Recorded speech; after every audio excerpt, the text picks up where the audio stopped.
So much to discuss. Aww.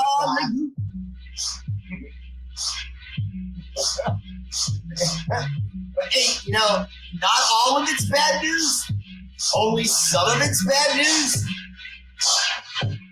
But the bad news is bad. Like bad.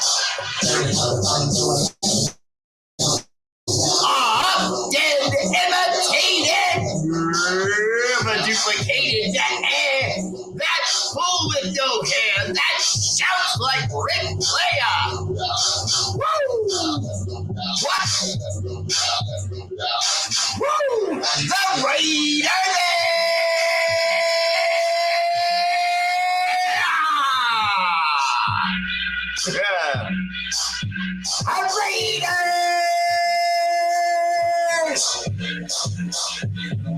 It doesn't wash off, okay? And no, it's not a tattoo. It's a birthmark from God. Woo!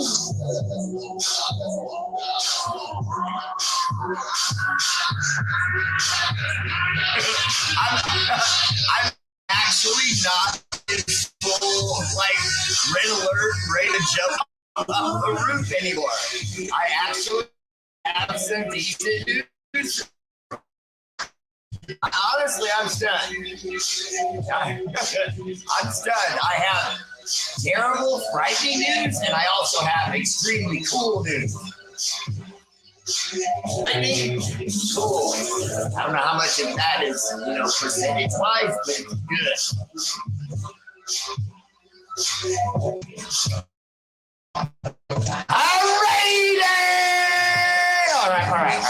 All right.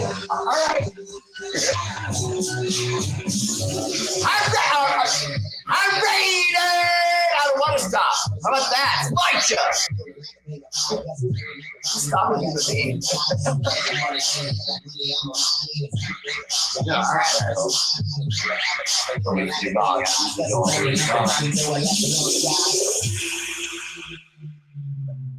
Alexa, pause.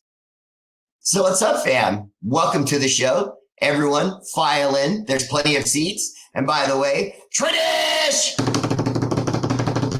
Raider, they're live. First comment, woo, MVP tonight goes to Josh Russell, the heavyweight champion of the world. Show some respect. Okay, the man's doing it for years now. I might as well put a bunk bed back here. Josh, ready? Here you go. It is actually a very new futon. It's like super new. It's only had like 2 butts on it ever.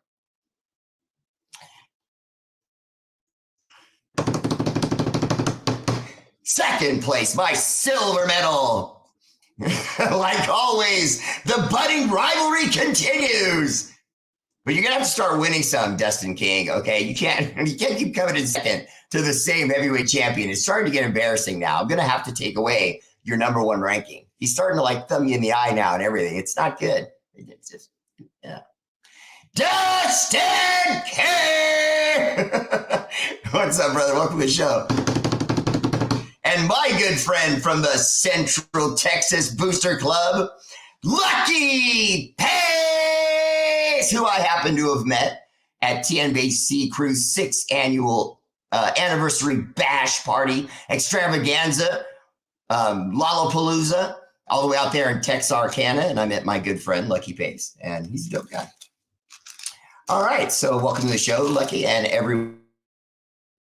Dustin King, Josh Russell, our heavyweight champion, and everyone else that tuned in. So we're just going to say hi to everyone real quick, and then we're going to talk about the news. Jim Vanderlyn, always #1 with a Raider Bear on YouTube. There! Jim Vanderlyn, you always dominate my YouTube. You've only been gotten once by that Cyber Girl 76 or whatever her name was. I should be more respectful. She might be watching. If you are, hi, love. Welcome to the show. My second place YouTuber was Ramiro Cashflow Castro. I can see it right there. Rick Samarano. What's up, brother? Welcome to the show. Bobby Ware, always there for Raider Bear. Mike Hendu Henderson. What's up, brother? Steeler Val in the house. Hi, love. Welcome to the show. Jeremy King, Tony Make It Dip, Candy Dimnioski. Welcome to the show. Jesse Lopez. I see you, brother. What's up? Corinna Trujillo. What's up, Corinna? Welcome to the show. Mwah. Tony Carpenter Evans. Mwah. And a salute. Bow. Air Force in the house. All right, let me see. Raider C-Dub. What's up, brother? Welcome to the show. Bow, bow, bow, bow. Doc Raider, what's up? James Walker and his lovely wife, Princetta. What's up, brother? Welcome to the show. Family in the house. Nicholas Maida. What's up, brother? Welcome to the show. One of my more favorite debaters extraordinaire. Bob Standard, my good friend in the house. Denton Rhodes, always looking out for the Space Force. Stephen Shaw, how you doing, man? Welcome to the show. Hi, Tommy. I see you, Tommy. Jerome Coleman, my twin brother in the house. What's up, brother? Welcome to the show. Nate Smith said, what's good? Nate Smith, I'm always good, brother. And by the way, your stuff's on the way in the mail. Glenn Medina, what's up? Welcome to the show. No, Glenn, it's not. Glenn Medina, it's not rigged. You know, Josh Russell, you know, Dustin King, I'm going to need, you know, those cashier's checks. You know, you're going to have to start sending those a little bit sooner. Wait a minute, I didn't mute it? No, it's not rigged, Glenn. It's not rigged. Kim Calhoun, what's up, Kim? Welcome to the show.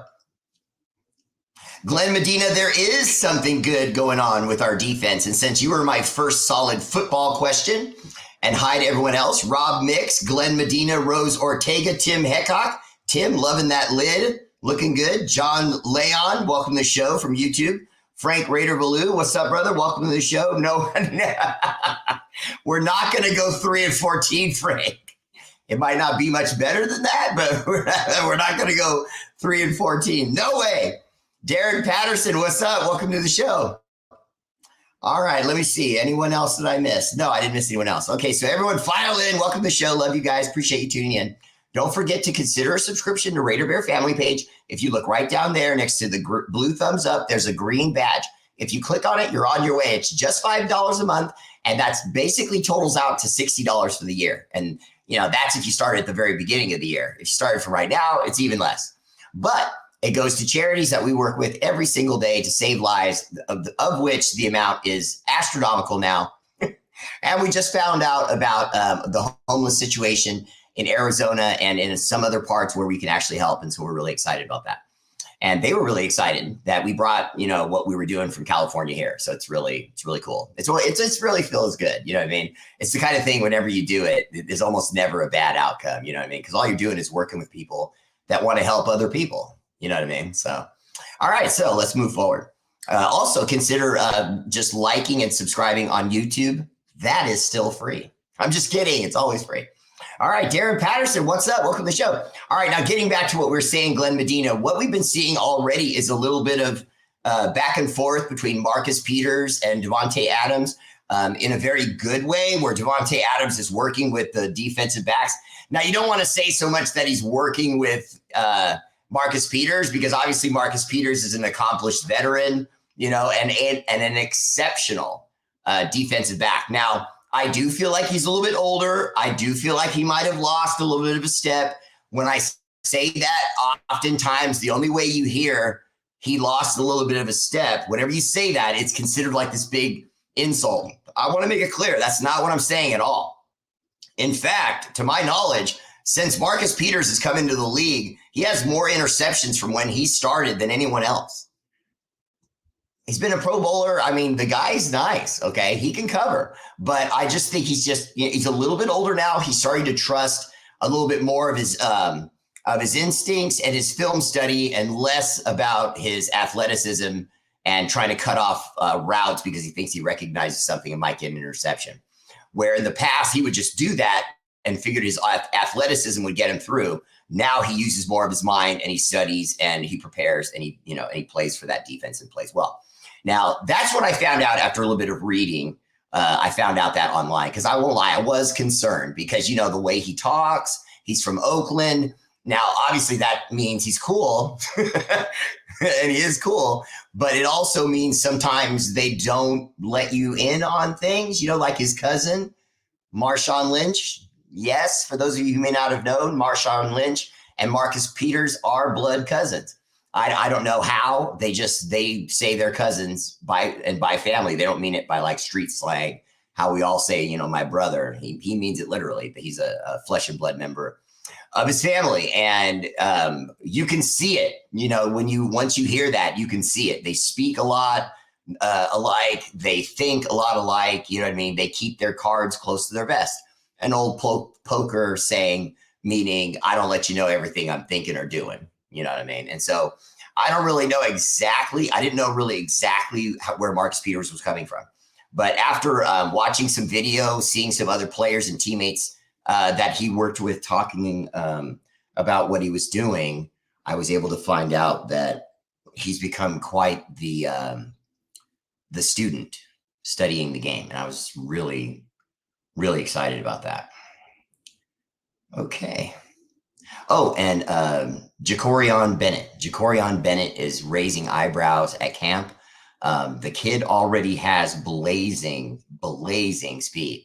And I know we're all not used to that. When we think of a defensive back, we always think of them as at the mercy of the wide receiver, because as soon as he starts wiggling and going left and going right and then suddenly turns on his speed, we always figure the defensive back's going to be backpedaling clumsily and not going to be able to keep up. And no, Jacorion Bennett's got feet and he's got speed. He's got genuine wide receiver speed. And he's showing it. He's showing it. And so he knows how to get on a wide receiver. He knows how to stay with a guy without grabbing his body. Showed great feet, showed great speed.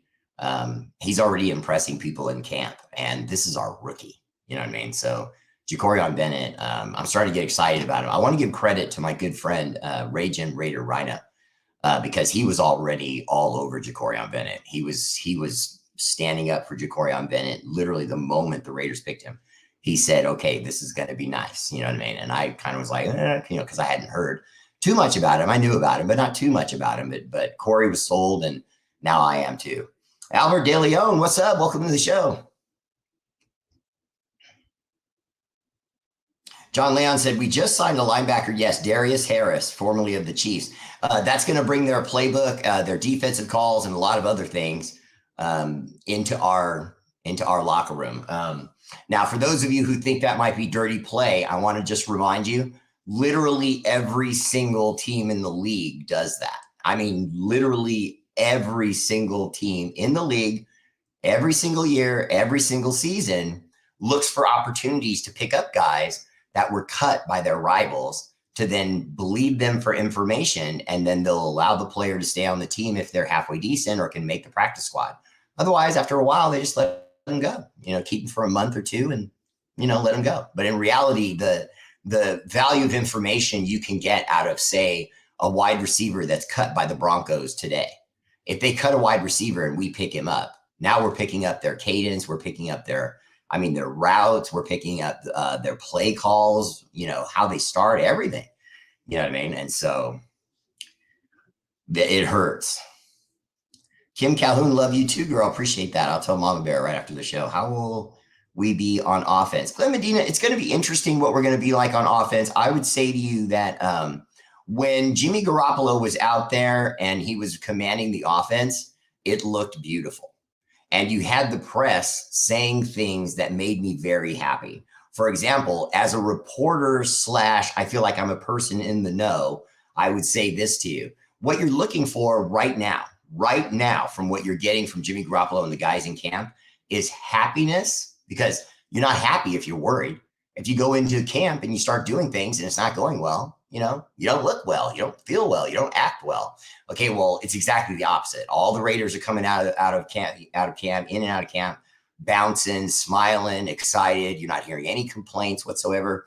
Ever since the Josh Jacobs thing died down, have you noticed? All you're hearing about in camp is, wow, Hunter Renfrow is excited. He feels so good. He loves his role in this offense. Josh McDaniels is starting to readdress Hunter Renfrow and just loves him. And, he's, maybe he's going to stay. No, he's not. No. This is called, if my years of study of football and negotiations has taught me anything, it's that right now, Josh McDaniels is pumping up Hunter Renfrow for a trade. In other words, you say, oh, yeah, everything here in the house is good. Oh, I love that kid. Oh, look how healthy he's getting. And oh man, I just love me some of that Hunter Renfrow. Woo! Let's go smile for the cameras, Hunter. I'm so glad you're back. Yeah, all right, Hunter. And then as soon as the other teams start to reach out and want to make a trade, Josh McDaniel, well, I don't know. I mean, that's my guy, when he's been rumored to getting rid of Hunter Renfrow for days. But the truth is, he plays the exact same sort of gunner position that the Patriots used to have. That obviously is that same offense that we're going to be running, where you had Wes Welker or Danny Amendola, excuse me for continuously dropping those names, but they just fit because that's the guys that they had the mouse in the house strategy, where you just had that third wide receiver that sometimes would motion left to right just to move the defense. Motion a guy left to right and make the defense make decisions. Sometimes even if they don't move, that's a decision. They're telling you they're in a prevent zone. Okay. If I motion my guy left to right, then and the safety comes down. Now we're in man. You know what I mean? If they already have a nickel in the package, well, now I know I can probably throw off to the tight end running a horizontal route of any sort, a long cut deep or, stop and go, whatever the case may be. So right now, the way the offense looks to me is dangerous. But I think that Josh McDaniels is just pumping up Hunter Renfrow in the press and with other teams to say, oh, yeah, everything's all good. So you're going to have to give me a second round pick instead of a third round pick, or a really late second round pick instead of a third round pick. Or if it's a third round pick, it's got to be like a right in the first round of the third round pick. You know what I mean? So. Or is it because he's healthy, he's in camp, and everything you're hearing from the press right now is that Hunter Renfrow looks great, that he's been out there, he's running crisp routes, he looks like the solid veteran professional that he is, and like if everything stays true to form of what we're seeing in camp right now and he stays healthy, he's going to burn the league. Because guys, let me just do this for you for a second, and ladies, excuse me. Hunter Renfrow is without a doubt, when he's healthy and on the field, one of the hardest guys to cover in football.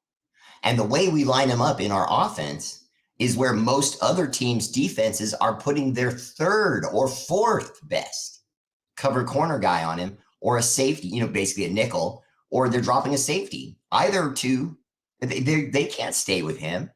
So now what happens? Now they have to go back to the sidelines. Coaches start to talk and they decide, well, you know what? This Hunter Renfrow, that little mouse in the house, we need to put somebody with some real athleticism on him. We need somebody that can move his feet and really get on fast. Okay, well, then that means we're going to have to go to our number, 2, number 3, maybe our number 2. That's all we can really do. You put him against our 3 or our 4, he's burning him. So now you got to put your number 2 or your number 1 best cover corner guy on him and hope to bracket Davante Adams with a number 2 corner person and a safety. I mean, bad things are going to happen. So, I mean, if we can just keep Hunter Renfrow healthy, when you consider what Michael Mayer will be able to do in horizontal routes, changing levels, when Davante Adams and Jacorian Bennett are taking people deep, I mean, not Jacorian Bennett, excuse me, Jacoby Meyer. When Davante Adams and Jacoby Meyer are taking defenses deep in whatever route they may be running, you're going to have Michael Mayer, sometimes Austin Hooper, you know what I mean? And then Hunter Renfrow. And, I hate the Josh Jacobs situation. I really do. But he's got to understand he has no leverage. He has to look at this year as a lost season. Just come into camp, sign the $10 million, smile at the cameras, say, I'm glad to be here. And when they say what changed, all he needs to do is say, I'm ready to play football for the Las Vegas Raiders. I'm just really ready to play football for the Las Vegas Raiders. And I don't want to let my teammates down, because he is on a team. We have to remember that regardless of whether it's about the money and all those other things, there is still a point of teams and, and the fact that you're on a team, these are your teammates. And it's obvious that if Jimmy Garoppolo doesn't have Josh Jacobs, I mean, it's not going to be the same. It might be good, but it's not going to be incredible. It's not going to be what we really need if we really want to do what we think we can do. Hey, look, I'm just saying with the addition of Marcus Peters, Okay. Then you got Brian Faison on the other side, or Duke Shelley trying to win that number 2 spot. Now you're starting to get solid at the corner position. Now you've got just a whole room full of just jacked up, muscle bound, badass DBs and safeties on that sideline, just itching to get in there because there's only 2 corners and only 2 safeties, and the rest of them got to deal with it. Amik Robertson is literally having his job taken by Marcus Epps. They're literally saying to Amik Robertson, look, Marcus Epps is more physical than you. He's going to come down. He's going to support the run in a way you don't. What are you going to do about it? And I can tell you honestly, Amik Robertson in camp thus far is playing really well. I mean, he's playing really well. I mean, other people are reporting that they can see a fire in him, that he is playing with an attitude of, these guys are trying to give my job away. And if I don't outplay Marcus Epps, I'm going to lose my job. Even if it's not, like, for example, maybe he loses the starter's job to Marcus Epps, but you don't want to lose, outright all reps and just end up on the bench, because sooner or later they're going to see him as expendable, bring in some other safety that costs us less to just ride the pine.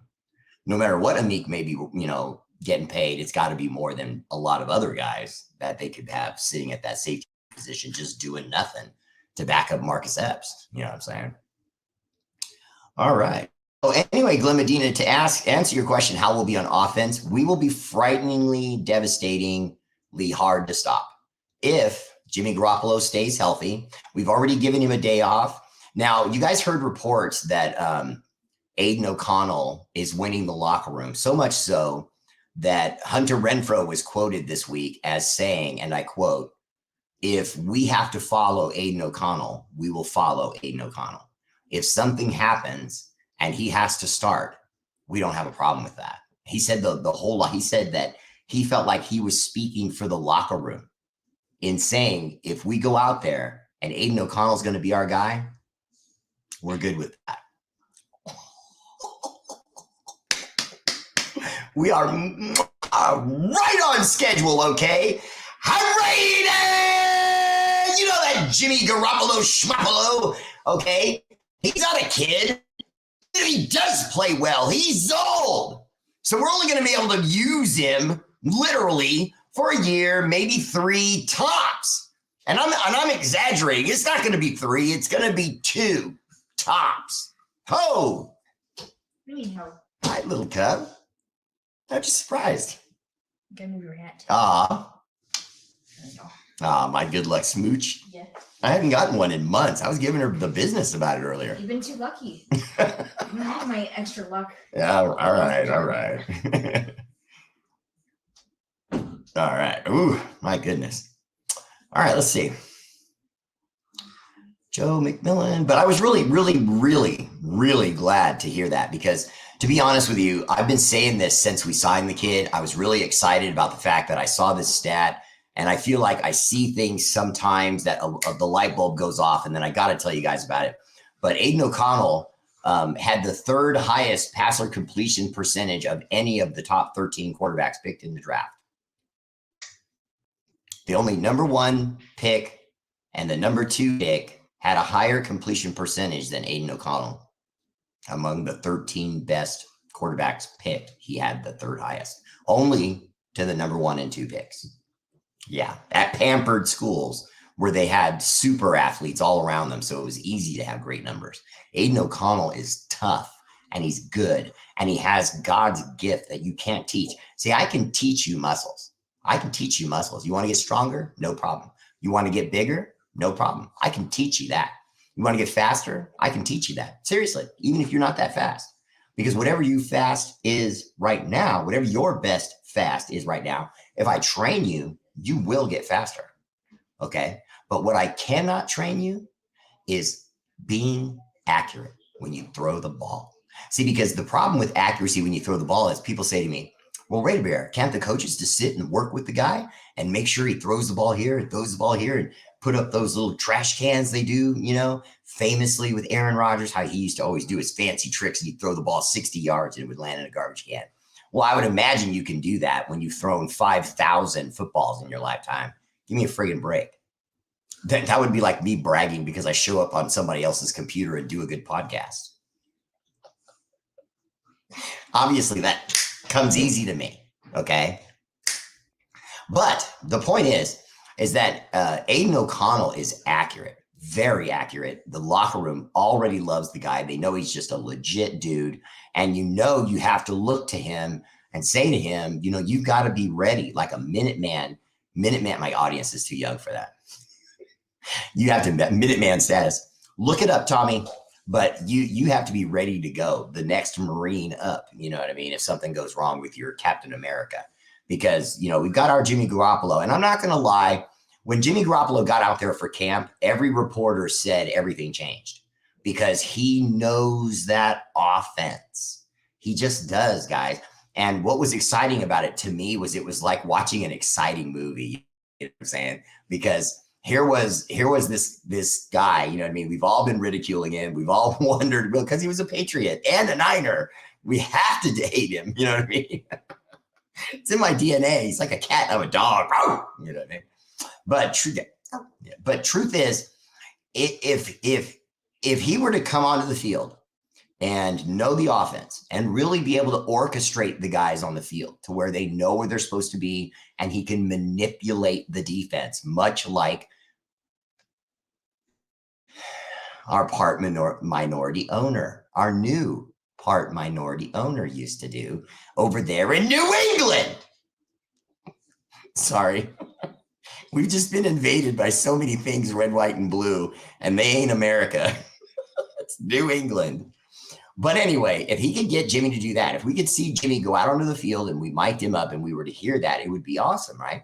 So Jimmy goes out there, he starts getting ready to do his thing, and all the reporters are watching, and Jimmy goes, guys, bring it in. Okay, here we go. All right, and we're going to run blah, blah, blah, Spider Dragon 37 on 3. Okay, are we ready? Hey, you over here, Hunter, you're over here. Okay, Mayor, you here? Yep, get over here. We're going to switch on this other side. Okay, all right, here we go. And said one, and said two, and said hi. And everybody was where they were supposed to be, and the ball was zinging. It was going where it was supposed to go and on time. No one on the defensive part of the practice squad was getting through and putting their hands on Jimmy because he was going 1, 2, 3 and decision, 1, 2, 3 and decision, 1, 2, 3, a little bit deeper route and decision. And he was hitting guys. Guys were where they were supposed to be, making catches, and basically going, damn, this, Garoppolo thing. Once we get a little bit more chemistry where he learns Michael Mayer's speed, he learns Devontae Adams. See, because Devontae Adams is a very select kind of wide receiver. When he runs a route, he's open before he's open. Because right when he does this and he comes and makes his body move, he makes guys either stutter or go one way, and then he sees that and reacts the other way. Think of it almost like a Euro step in basketball. It's not that he's fast. What he does is he starts to do a movement, and then when he sees the guy going off balance and he sees which way he's leaning, he then just goes the other way. Usually he goes with obviously with where the route's going to go, obviously. But if he breaks the guy down and he notices he has help on the inside, then he'll go outside, whether the route calls for inside or not, because he expects the veteran quarterback to make adjustments. And that is exactly what Jimmy did already once in camp. I just felt like he was late with the ball. And Jimmy also has a bad habit of when he's holding the ball, giving it that pat just before he's about to raise it and throw it, which is a dead telegraph giveaway. Hey, I'm about to throw the ball. You know what I mean? So gives defensive backs a drop. Broncos Tim Patrick have lost another season-ending injury due to a torn left Achilles. Last year had a torn right ACL. Yeah, Rick Summerall, the Broncos are dealing with a lot of injuries, actually. There's that, and then there's another one, too. I think they just lost another wide receiver, too, if I'm not mistaken. Rob Mix, what's up? Welcome to the show. Darius Harris looks like he could be nice for us. Let's see. This looks like a promising draft class. Excited to see it. Yeah, Jerome Coleman, I got to agree. I think we could see a lot of improvement this year. Although we have to hold on because this really may end up being more of, Josh Jacobs kind of holding this. Damn it. This might be more of just Josh McDaniels kind of holding us back. You know what I mean? Really wanting to be in that Caleb Williams sweepstakes. Now, or if we do see something done with Hunter Renfrow, I don't think it'll be because they don't like Hunter Renfrow. I think that Josh McDaniels might see doing the Hunter Renfrow deal as a way of getting more picks leverage to move up in the draft, should we end up, fourth, or sixth or something crazy like that, and we want the number one spot, we're going to have more than just our number one spot at eighth. Or, you can have our 8 plus a 2, a 3, a 2 next year, and a 3 next year for your number one pick. Okay, deal. And we move up and we get Calvin Williams.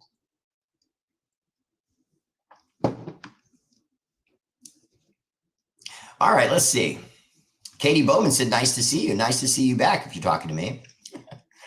Al did it all the time, then let them go soon after info was delivered. Exactly, Tanamoku. And it's gone on. It goes on to this day. Do you know how much I look forward to seeing you after a long day at work? That's my guy. I appreciate that, Bill. I really do. Any news if Dalvin Cook signed with the Jets?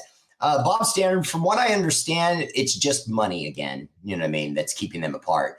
Now, when I say keeping them apart, I don't mean in the sense of like they don't agree. I just mean in the sense of they haven't finalized the deal because they haven't come to some sort of consensus as to what they think he's valued at.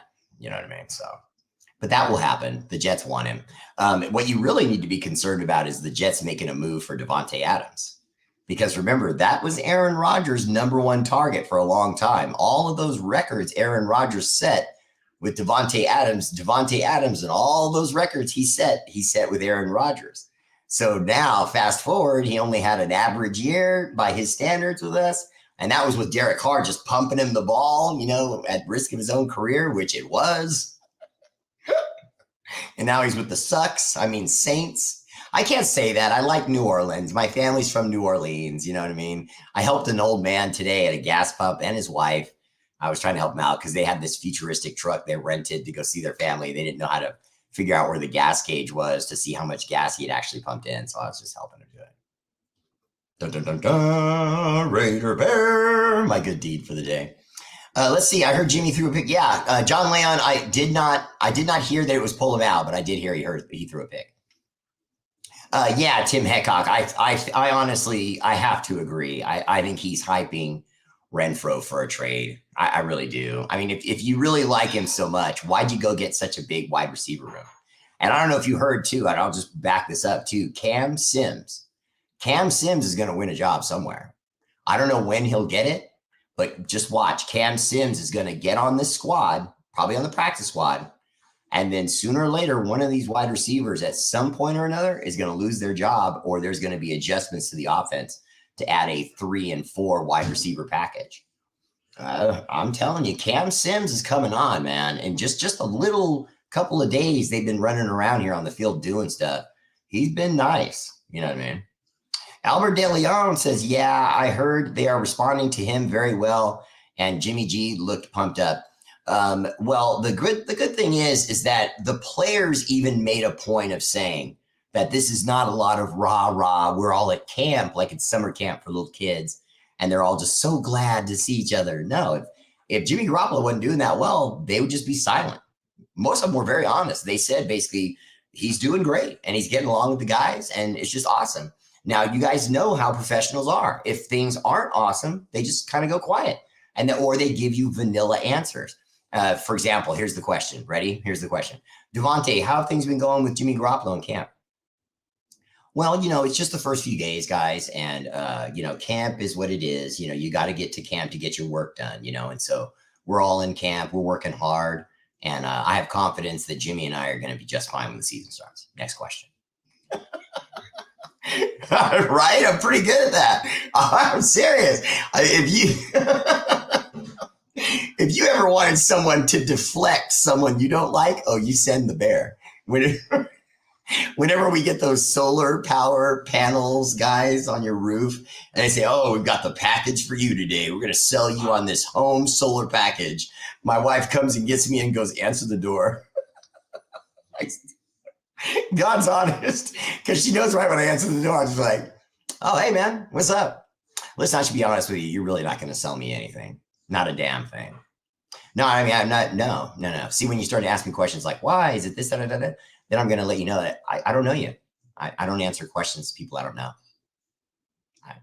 Sorry. You seem like a nice guy. Good luck with your career, but you're not getting anything here. I swear. Now, I mean, was that really that mean? I mean, I'm just being honest with the guy. You know what I mean? Hunter's making $16 million this year. He will be gone. Rob Mix, I think it's about the money, but at the same time, if he fit what they were doing, they would pay him. The AOC is looking real good. I heard, especially with the deep ball. John Leon, yeah. I'm looking forward to this season. I'm looking forward to the deep ball. I don't know. I don't know. Jimmy Garoppolo's deep ball has always been notorious, though. You know what I mean? You throw one or two at camp, okay, but I want to really see it.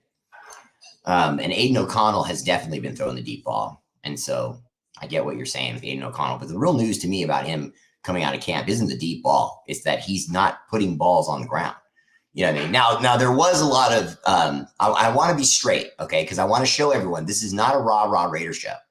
Okay, now when Jimmy Garoppolo was given the day off, and in effect, Aiden O'Connell was given the 7-on-7 and 11-on-11 drills, where he was allowed to be the starter and really feel like he was working in a game, he wasn't that good. Now, when I say that, what I mean is that he was able to get the cadence down. He knew the plays, and he would go 1, 2, 3, and find a guy. 1, 2, 3, and find a guy. He was real nice. But every once in a while, when somebody wasn't where they were supposed to be, he didn't understand that he had to line them up. Sometimes when the defense would make a motion, he didn't understand what to call to make the change on that. And so things would get sloppy, and he would throw the ball, and it would go over the guy's head or throw it at his feet or out of bounds or whatever the case may be. And so there was, there's referees on the field for every team now throughout the league to start the camps. And so they blow the whistles and they tell him, okay, that was a false start. In a normal game, that would be a false start. So let's line up and do it again. He was doing that, and stuff. So we'll see. What you just said about picking up players from our rivals reminded me of General Patton, how he defeated General Rommel from World War II. He said that Rommel wrote the book on tank warfare, and he read his book. Well, that was just genius, because anytime you know how someone does something in a battle or a game and you counter that, then they are defeated because they expect their method to always win, and especially if it has won in the past. And so whenever you face a person and you're going to play them at checkers or poker or chess or Monopoly or whatever the game may be, if you know how they play to win, then you must attack that style.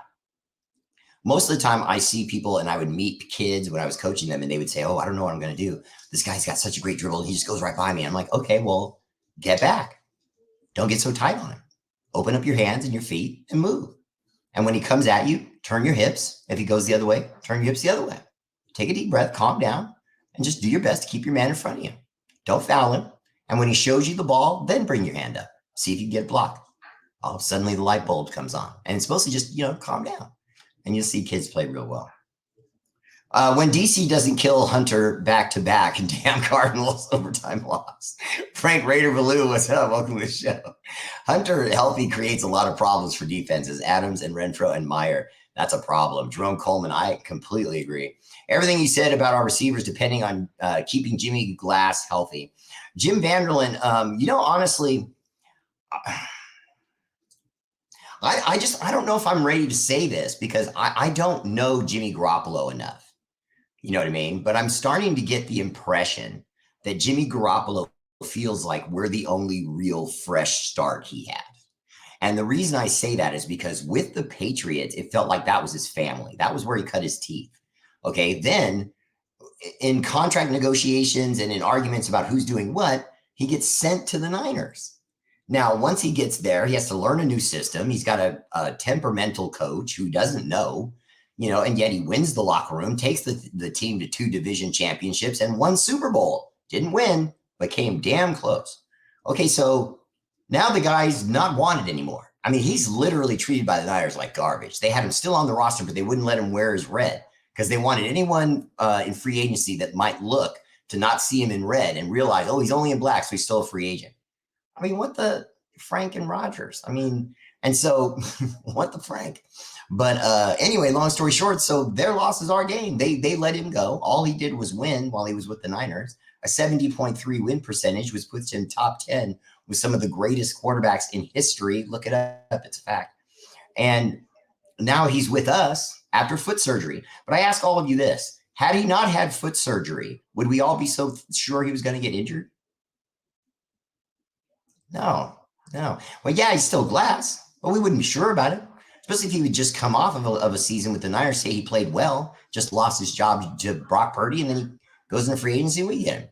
I mean, then we wouldn't be quite so concerned about it. It's just because this whole foot surgery, the way it was handled by the Raiders, the way they didn't really let us know what was going on. They just signed him, walked him around the stadium, waited a week, and then all of a sudden, oh yeah, guys, he's getting surgery.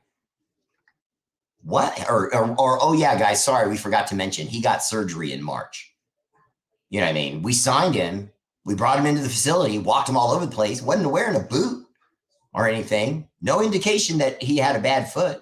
If you only had surgery just in March, right? Have you noticed ever since we've heard about the foot, now all these precautions are being taken?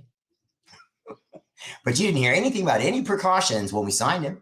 You didn't hear anything about precautions or, oh, look, we got to be careful with his foot when they were walking him all around the facility. But then a week later, we knew all along. I think they wanted Jimmy, and I think Jimmy didn't tell them about the surgery because he didn't want them to back out of the deal, period. And now that they know they're stuck with him, they just said, well, all right, to hell with it. If he gets back by camp and he passes physical and everything, we wanted him anyway, so let's make it rock. And so far, he passed his physical. He's already been given a day off, but that was more of they said there was no restrictions on him. Then why are you giving him days off? What's he need a day off for rest? That's restrictions. But there's no restrictions. That's exactly what Josh McDaniels said. He said there's no restrictions, and then they gave him the day off for his foot in rest. All right.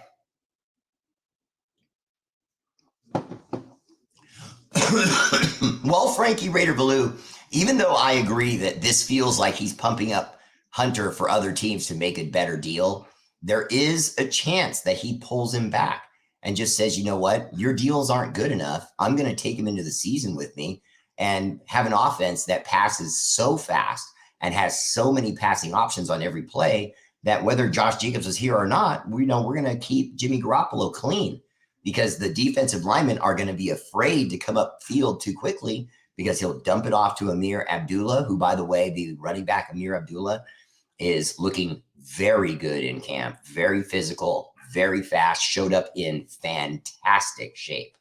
Because you know how it is. Different players show up in different stages of fitness. Some of them have started running as as early as a week ago, and others it's been months and they've been running nonstop. He looks like he never stopped training.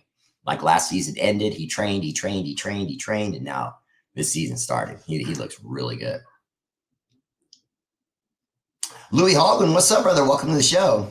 Hi, Casey. My good friend Bob Sanders, beautiful wife. Let's see. How is the linebacker core looking? Robert Lassiter, welcome to the show. It's looking good. We just had a new addition. And then also you have to figure in, they said the way that Masterson's playing right now, if he just keeps playing the way he's playing like this through the preseason, he's probably going to get a starting job. Whether it's weak or strong side, I don't know. But they said he may be out on the field a lot. And then Amir Burney, the linebacker rookie we brought in, is looking really good. And one of the real reasons they liked Amir Burney so much is because even though he's a linebacker, he's a tall, big linebacker. And so they feel like there are times where he'll be able to sneak up, put his hand in the ground, and play that Max Crosby, Chandler Jones kind of defensive end coming off the side and getting into other teams' quarterback, adding that extra bit of pressure that they don't recognize at the last second. So the quarterback of the opposing team is coming up to the huddle. He starts saying blue, 3-27, set. And then all of a sudden, Amir Burney steps up real quick, puts his hand in the ground and looks like, okay, let's go. Well, now you can't really change the play. You don't have enough time on the play clock because he didn't show what he was going to do until he heard the quarterback starting to go through his cadence.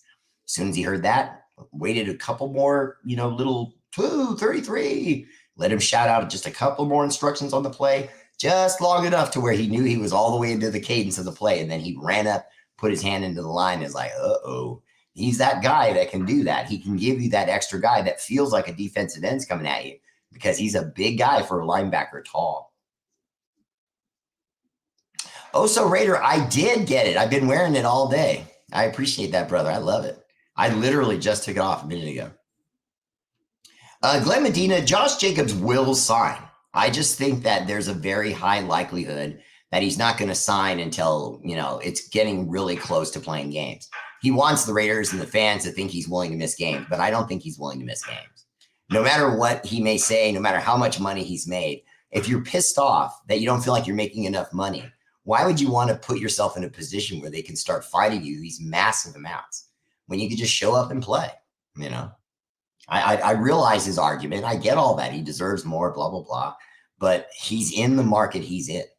You know what I mean? It's no different than any one of us that gets a job, you know, that we go online and we apply and we get the job and they say, this is what we pay an hour.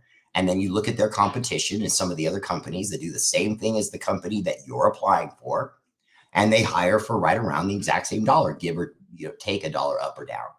And so you accept that. You don't go in there and go, this is ridiculous. I realize that you guys are offering $22 an hour, but I am obviously a $27 an hour employee.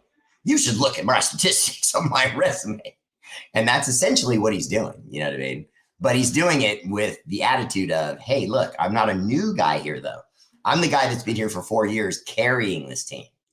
Now, you know, I scratched your back. Now you scratch mine. You know, but he took his young 4-year deal. That's what every football team is doing now. Every football team is maximizing their money by getting the best of what they can get out of a player in 4 years. After 4 years, everything is downhill unless they've done what the Chiefs have done and won championships. If you win championships, then they give you extensions and deal with what you're doing because you're bringing championships. But the analytics of the game says, if you have a Derek Carr and you've been holding on to him for 8 years, that's you're not going to win. You're just not going to win. You've already shown you can't put enough around him, and he doesn't have enough on his own. So it's just every year, it's just a constant, you know, how many wins are we going to almost get there or not get there or be in the draft or high in the draft or low in the draft? It's always the same sort of stuff to some degree, but never real consistent winning. You know what I mean? That's what analytics tells you. And I mean, I was saying it about Derek Carr for days. Everyone would come on and they'd say, oh, well, Joe, you know, R8RBEAR Bear, do you really think that he can carry us to a championship? And I would say, yes. Yes, I really think he can. If they do this and this and this and this, and the team could never get the pieces right. They never had them at the right times, or they'd get the piece and then lose a piece, you know, and when then Derek got hurt, you know, and that threw a wrench in things when they were making their playoff run.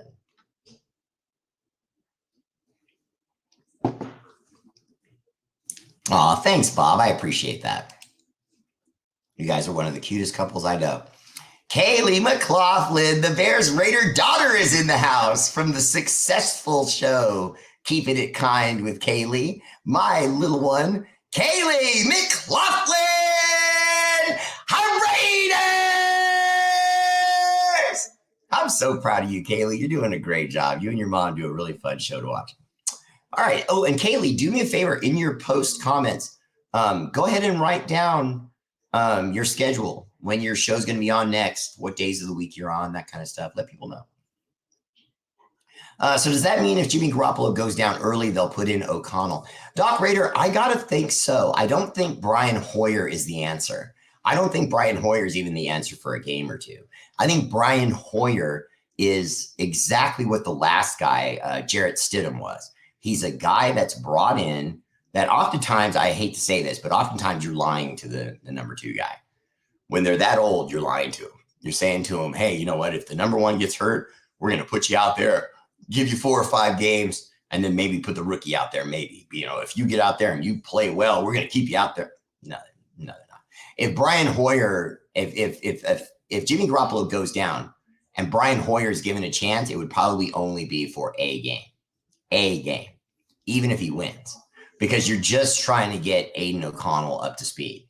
And no matter how gifted a rookie can be, you can destroy them like that if you have them in there too early. Even if they really know what they're doing, even if they're really prepared for this offense, you've got to walk them through this, you know, somewhat gently. It's a man's game, so you can't treat them like a boy, but at the same time, you got to watch when you put them in there.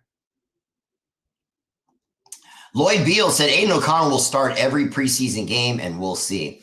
Lloyd Beal, welcome to the show. You know, Lloyd, I don't know if he's going to start every preseason game, but I'd sure like to see that. Oso Raider, do you think Jacobs will play this year? Darren Patterson, Bear, I think we will have a playoff team if we can win a game because of Josh McDaniels. Just him, coach, won that game.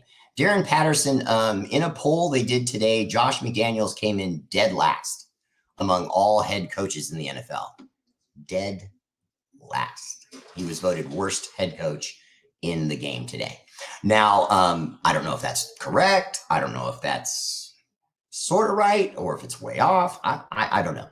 All I know is that we haven't seen enough of Josh McDaniel as a head coach.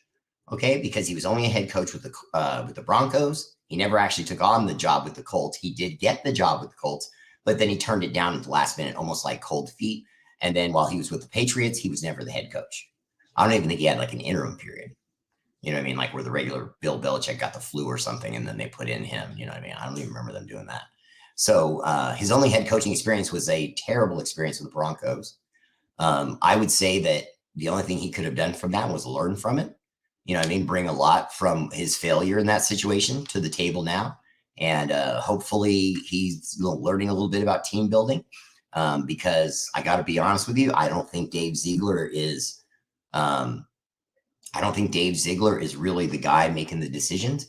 I think that he uses his expertise of how to follow college players, free agents, measure them, analytics, what they'll cost and how that affects the team, so on and so forth. And then if a guy fits, he presents that to Josh McDaniels, and then Josh McDaniels makes a decision.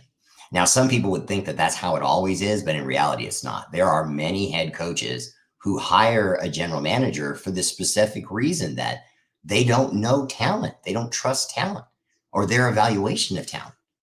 Do you see what I'm saying? I can look at a kid and think he's got what it takes, but am I right? You know what I mean? There's a big difference between being able to coach a kid and being able to decide if you can see talent in a kid. There's a difference. There's scouts and then there's coaches. Scouts see talent. Scouts look for how you cut. Scouts look for how you respond to injuries. Scouts look for how you prepare your body.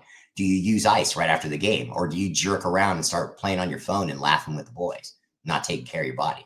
You know, little things like that. They look for that as evaluators of talent. You know, and so I like coaches that know what they don't know. Hire a GM and get out of his way. You know, and I hate throwing him under the bus over and over again, but you know, that's what Gruden did with Mike Mayock. Mike Mayock was just Gruden's yes man. Gruden would say, go out there and get me a list, and then I'll look at that list and make decisions based on it, and I'll ask you some questions, but I'm going to make the decision. So really, who's really picking the picks then? The coach. You know, GM's just making a lost and found list, so to speak, for him. Dan Sicko, bro, I'm a Patriot fan, but please tell me your thoughts on the AFC East if you got the time. Dan, what's up, man? Welcome to the show, and I have no problem with that. I posted that at the wrong time.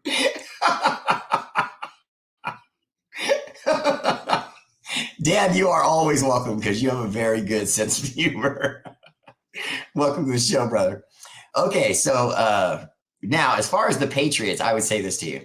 The Patriots in the situation with Mac Jones is not good. And when you hire a defensive coordinator, even if it's one you know in Matt Patricia, and suddenly ask him to be an offensive coordinator, when he's never done that before ever, something's going on. Okay? We just stop right there. Okay? We just stop right there. Something's going on.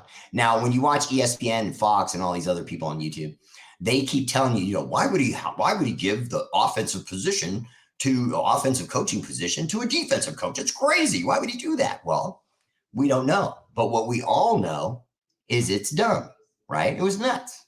You can't do that. Okay. And so what it basically amounts to is, what do you break it down? Bill Belichick didn't find someone he liked as an offensive coordinator.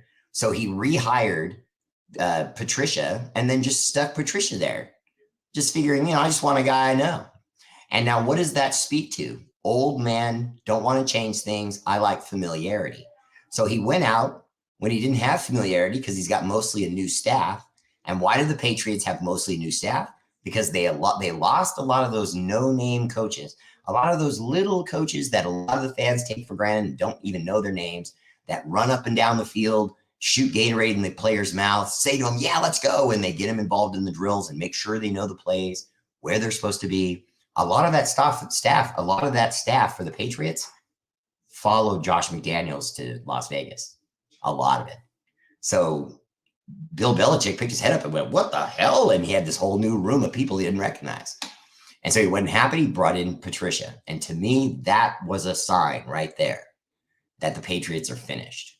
And I'm not saying that to you because I'm a Raider fan. You know, I mean, I probably would, but but the truth is, I think the whole talk about Belichick, they've been saying Belichick's on the hot seat since 2019.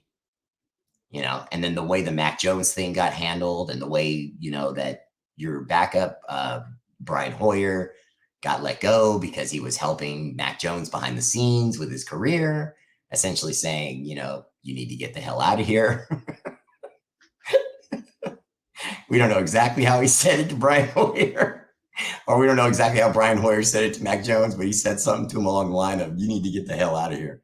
And so Brian Hoyer immediately found himself needing a job once that got back to Bill Belichick. That's an easy one, Mr. Raider Bear. A Minuteman has to be ready to go on short notice. Atta boy, Tommy. Corinna Trujillo, is it true that as part of minority owner, the shady one can't play? No, to my knowledge, there isn't a rule about whether he can play or not as a minority owner. I don't know anything about that. All I know is that of the few people who would say I'm finished and I'm not coming back, I believe Tom Brady when he said it. I really did. I want to be clear about that. I know I make a lot of jokes and, you know, I light my hair on fire and run around the room screaming, you know, while tossing peanut butter and jelly in the air, you know, how much I hate the idea of him coming down from the, you know, luxury box and suiting up, you know what I mean? As people want to act like he's going to have this Willis Reed moment for us. Which is so ridiculous that I hated it when people even brought it up. But I don't think there's any rule against it, but I don't think he'll do it. I really don't. Even if they asked, I don't think he'd do it. Come on, guys, win games. We haven't improved at all. Ziegler got us a bunch of wide receivers, missed the boat on D, revamp. Frankie Raider Valou, I actually liked some of the picks we made. I just thought that you're right on as far as defensive tackle, I think we might have missed when we didn't pick up Carter. But at the same time, I liked what they did picking up the center from Jenkins from the Dolphins. I think he's going to be nice for us. Scotty Lutz, we did.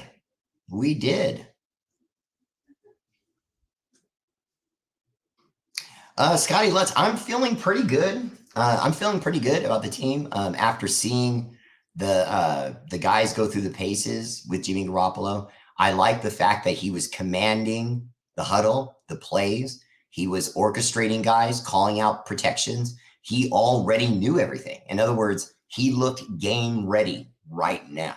If a game started today, Jimmy Garoppolo could play in it. He's ready. You know what I mean? Now, I could say the same for Aiden O'Connell, but experience-wise, he's not ready. Setting up players, calling out cadences, calling out the protections. He's not up to speed on that yet. That's just balls honest. You know what I mean? Aiden O'Connell looks great on the plays he runs that he runs well. He looks fantastic. Throws the ball on time, a good completion where he's putting the ball where a receiver can nicely catch it. They're not fighting their body trying to catch a ball that's thrown a yard behind him or something like that. He's accurate. He puts the ball on the numbers, but more importantly, when he was going through other plays and he was being put under pressure, he did still make mistakes. So Aiden O'Connell's not perfect. He's not ready to go. But if it's week 6, week 8, and something goes wrong and they need him, I think we're going to be good. And I think Hunter Renfrow meant what he said. When the kid's in there, he commands the huddle. He calls the play. He sounds and looks and plays confident.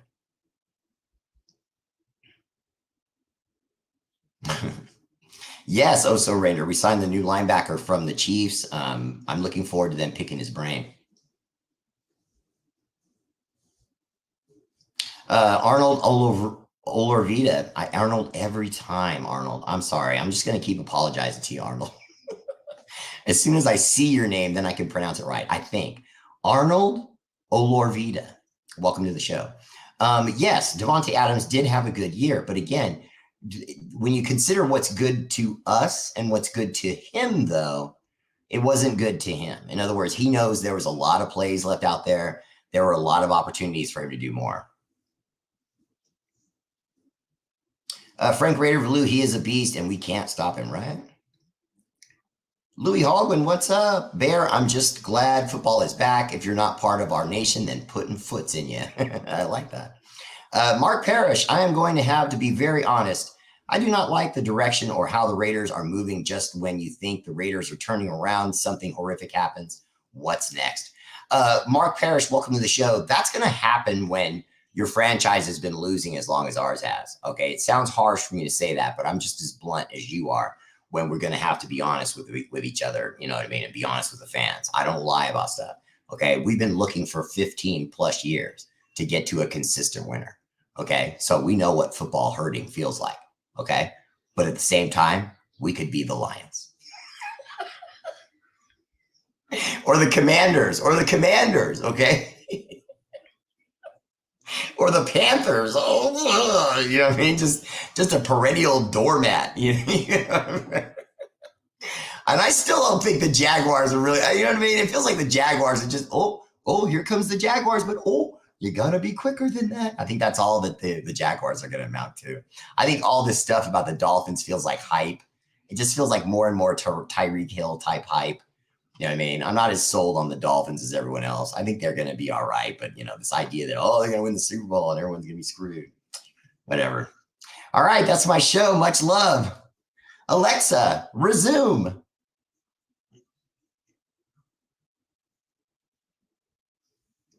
What the barnacles is that? Alexa, play Hide by NASA. Chocolate Killers Remix by NASA. I love this on beat. Amazon. Just look it up. Hi, NASA, Chocolate Killers Remix. Joke. And open it. Close my show for 8 years. That's right. 8 years. All right, that's my show. Much love. Shout out to our armed forces, Army, Navy, Air Force, Marines, National Guard, Space Force. For all you do, the energy and love of this show is dedicated to your sacrifice. Active and veteran. Much love. All right.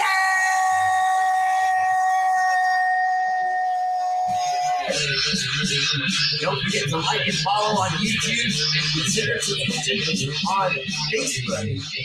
What's that green bag and you're on your way to subscribe to R8RBEAR Live.